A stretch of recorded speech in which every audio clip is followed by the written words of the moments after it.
The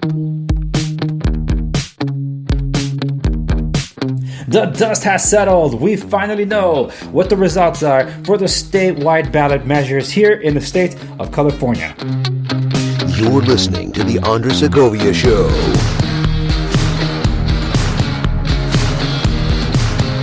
Greetings, everyone, and welcome to the Segovia Show. I am your host, the honest broker, Segovia. You know, I felt like I was not getting to this day because it's like a perpetual election day, like an election Groundhog Day. But we're finally here. We can make sense of this stuff and finally get to what ballot measures affect us and which ones ultimately don't because they failed. Well, there's some good, there's bad, and there's the ugly.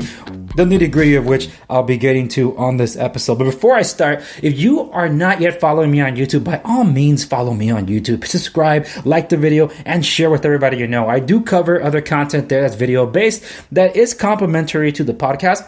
But there's some episodes that only appear on YouTube that eventually do find their way over to the podcast. But recently, I've been doing a lot more episodes exclusively for YouTube. So by all means, check it out. And of course, everything does make its way to my website, www.theangersegovia.com, so you can check things out there. And if you want to see the show behind the show, which is off the record, it's available to you without having to register until the end of the year. So every single show is available to you in almost every single episode. So plenty of things for you to digest, not just the business stuff, but there's some fun stuff there too.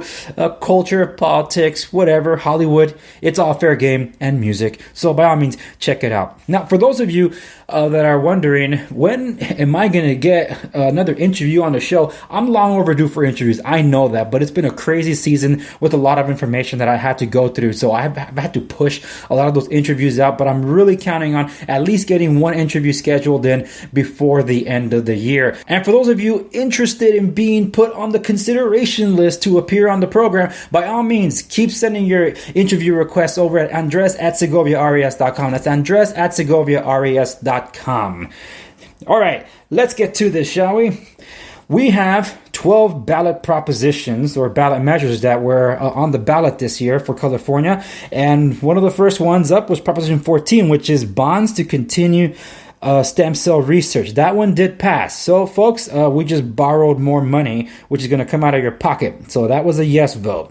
Proposition 15, one of the three propositions that are near and dear to my heart that affect real estate, property tax to fund schools and government services. That one was a no. So thank you for the no vote there, folks. No taxes on that one. Proposition 16, affirmative action in government decisions. We resoundingly said no to this one. So thank you for not dividing us. We are a people, not classes. So judge me by the content of my character, not by the color of my skin. All right, Proposition 17 restores the right to vote after prison terms. That one was a resounding yes. So now Proposition 18, a 17-year-old's primary voting rights. That was a major no. So 17-year-olds, even though you don't even participate and weren't even thinking about it, you didn't lose anything here. You still can't. Okay, you have to be 18 in order to do that. I'm skipping over Proposition 19 because that one would be the ugly. So let's keep going. Proposition 20, parole restrictions and certain offenses. That one was a major no. That one was regarding, I believe, it should. I think that was because this is. I'm just reading the straight from the Secretary of State office here in California. I believe that was the one that would have redefined some crimes or recriminalized some crimes and stuff like that. But it got a major no on that one. So there you go. All right, this one, Proposition 21, folks. Thank you so much once again. Big time no to rent control because this was gonna be disastrous, and it's as big as a no as Proposition 10 was, which in between we did get statewide rent control. So I'm curious, what is the state going to do to punish the majority of the people yet again after we voted this thing down? So that's That's the bad that we could expect, but we don't know yet. Proposition 22, app-based drivers and employee benefits. That one was a resounding yes, and that one in a way helps against AB 5. Those of you that are independent drivers for like those app-based services, you probably know what this is, and that's good news to your ears. Proposition 23, state requirements for kidney dialysis clinics. That one was a major no. So that's like the biggest no on this entire list. Proposition 24, amends consumer privacy laws. Well, that one almost sounded like fair game, right? So this one is, it did get yes. People didn't realize that they just actually continued to grow the California bureaucratic monster. We just created another bureaucracy. We're going to be paying a lot of people that maybe meet once or twice a year and get six-figure incomes. Shame. And lastly, Proposition 25 eliminates money bail system. That one was a no. So the system as it is remains. So the one I skipped over was Proposition 19. Folks, I did not expect Proposition 19 to be the biggest one of the three real estate ballots that I would be challenging. And I got to tell you, those are the ones that drove a lot of my coverage during this election season on YouTube and my podcast. People were genuinely confused about this. Even those that you would think would be opposed to this kind of tax thing, because it's not really sure if it's a tax benefit or a tax increase. Look at the tax increase, but if it were straight up a tax increase, then the California Republican Party would have said vote no on it. They didn't even take a decision on this. They didn't make a decision on this. And then the Yes on 19 crowd, particularly the real estate association boards all across the state and the statewide one, California Association of Realtors, they were getting individuals, including one that used to be a former Howard Jervis tax associate member or president or whatever it is.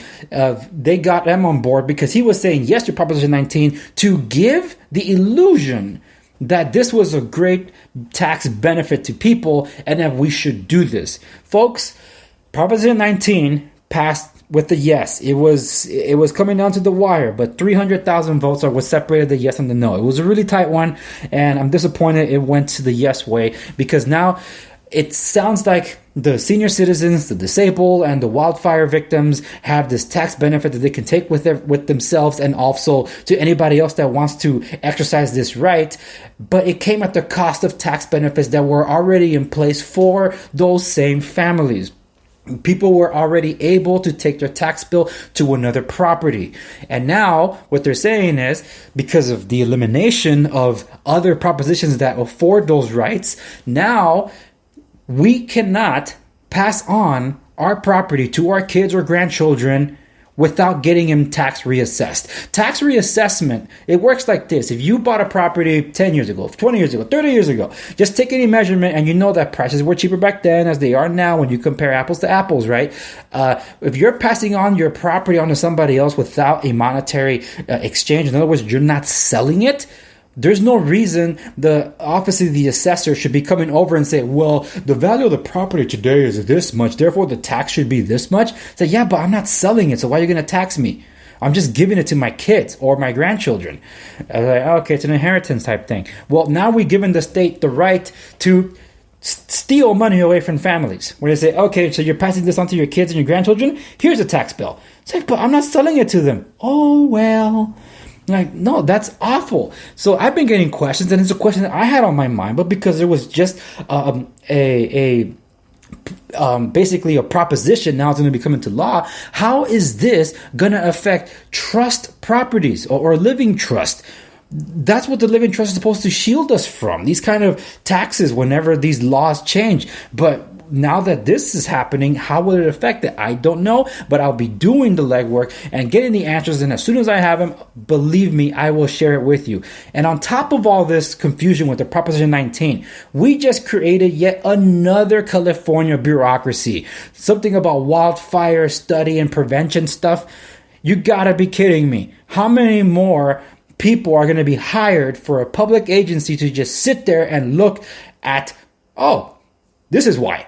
And they meet like maybe once or twice a year, but then when they're not satisfied with the money that they're not securing for their pension funds or whatever, somewhere down the road, we're going to have yet another tax increase to offset the budget that's missing over here because they didn't make their quota. No, that's what happens all the time. That happened with the California lottery, folks. That's why it was audited this year. It's the money isn't going where it's supposed to. It's like every time we complain about the government because they're always lying, cheating, and stealing, when we have something to do about it, we give them the power to continue lying, stealing, and cheating. It's like, you don't trust them, but you want to trust them with more? It's a contradiction, folks.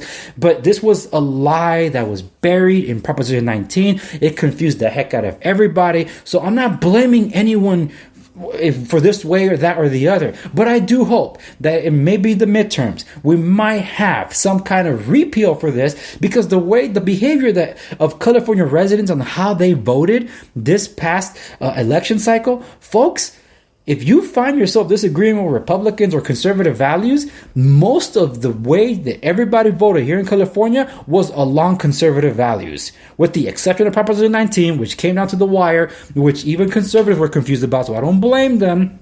And the only exception might be the criminal reform one. That might be the only difference in everything else. But the consumer privacy laws and creating a new bureaucracy, that one's probably misunderstood. But everything else across the board, folks, was basically conservative values. I'm not making a political speech about this. I'm only telling you how it came down. So that gives me hope that maybe we can somehow, some way undo Proposition 19 somewhere down the road when we realize it's not all it was made out to be. But anyway, that's that. And as soon as I get the answers to the questions that some of you have that you've been reaching out to me, believe me, I will share them with you.